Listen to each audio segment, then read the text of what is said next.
Hello and welcome back to Running in Rehab. My name is Brett. I'm a marathoner, I'm a physical therapist, and I want to give back to the running community. I want to talk about how I've brought my marathon time from a 3:15 down to a 2:32, how I've been able to stay relatively injury free, how I've been able to manage injuries along the way. So, today we're going to talk about the mobility drills, which have been a huge component of my, again, reducing injury as well as improving my efficiency. Let's go through some of these hip mobility drills. But before we do, I want to talk about with all mobility drills, this slower and controlled that you can go is going to be more important than how many reps we get. So think about going slowly and controlled. We'll get right into it. We're going to be in a quadruped position here to start, okay? And these are called controlled articular rotations of the hip. I like to do these. You're going to see I'm going to squeeze my glute, activate my glute first. I like to do that first, hip extension, and then slowly rotate around. Okay, the hip has a rotator cuff, like a lot of small muscles that attach to the hip. It's a ball and socket joint similar to the shoulder. It has a lot of deep muscles that act as a rotator cuff, and we want to get those muscles active. We want to work on the endurance. Again, we're going slow and controlled, and we want to get these muscles very strong. So here we're going slow and controlled. You can see my low back is arching a little bit more than I would like it to, so it's good for me to see this as well. So I'm not bracing my core here enough. So keep that in mind. Keep the core tight. Try not to have that low back arching. Okay. Again, slow and controlled is the name of the game when it comes to mobility drills.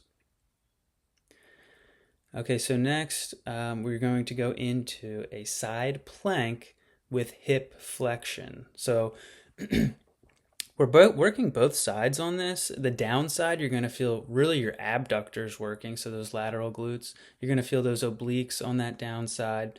You're going to feel those external rotators, so those deep, again, rotator cuff muscles of the hip on the downside. And then the front side goes slow and controlled here. You're forcing that rotator cuff to kick on in a functional manner to prevent any hip impingement. So just go slow and controlled as you come up. Again, this is going to help with any hip impingement stuff you got going on. It's going to help prevent that stuff. It's going to help improve efficiency when you're running. So this helps to functionally work the rotator cuff of the hip. So go ahead and try that one out. I'm going to get both sides. Again, here I'm not too worried about reps.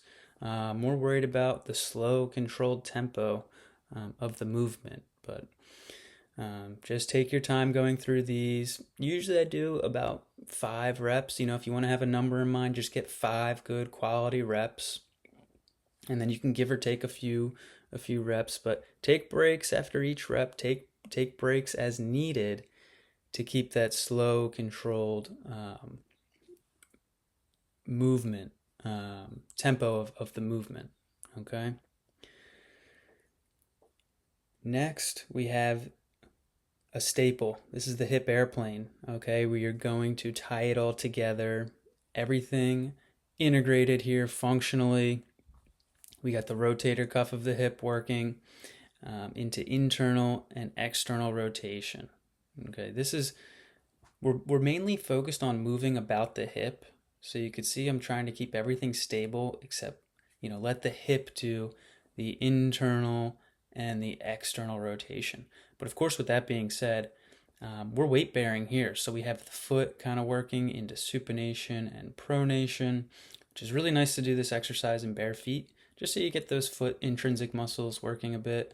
We're feeling the ankle, but we're mainly feeling the hip on this one.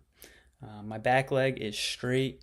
I'm squeezing that glute on the back leg, but the main focus is on that stance leg. Just rotating in, rotating out, slow and controlled. We want to focus on that slow tempo, again, over the reps. Here's the hip airplane.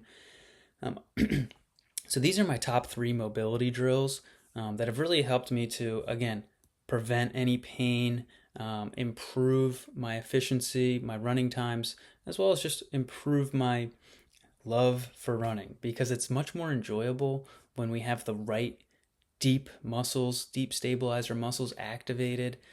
Everything's mobile, everything's turned on. The proper things are ready to go. Because when I first got into running, I would just no warm up right out the door, and it felt like a grind, and it felt like I was just trying to put miles in. My body was breaking down.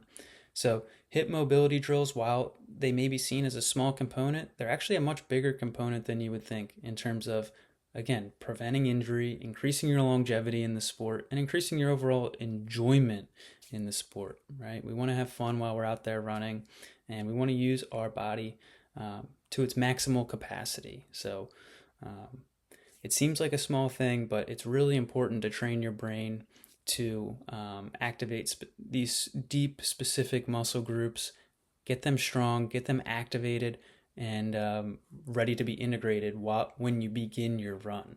And watch how much better you feel, and watch your run times improve. I also wanted to throw this in at the end because before I go out for my runs, I do like to do a little bit of plyometric movement. So here's a little bonus for you. It looks crazy, but if I can do it on camera, then you guys can do it as well. But this is just me running in place.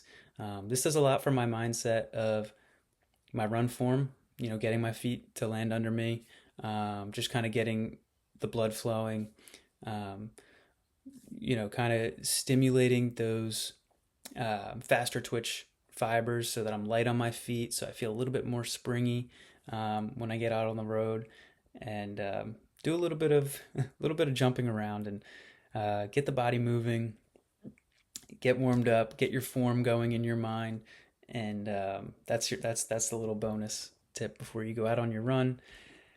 Jump around a little bit, get your plyos in, and just remember to have fun with it.